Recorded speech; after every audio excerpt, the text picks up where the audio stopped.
OK, takže poďme sa v tomto krátkom videu pozrieť na to, ako vieme upraviť fotku, alebo teda pridať fotku na našom Google Business profile.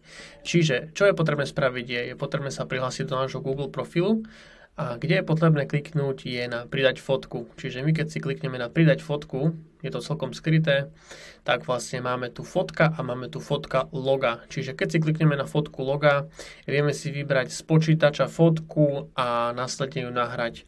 Keď ju nahrajeme, vieme si ju troška upraviť, posunúť a tým pádom fotka bude nahraná následne a naša fotka sa do niekoľkých minút zobrazí na našom profile, ktorú môžeme vidieť práve tu a tým pádom naša fotka je live a môžeme ju používať. Čiže takto sa to robí. Ak by ste mali viacej otázok ohľadom Google Business profilu, neváhajte ma kontaktovať, rád vám pomôžem.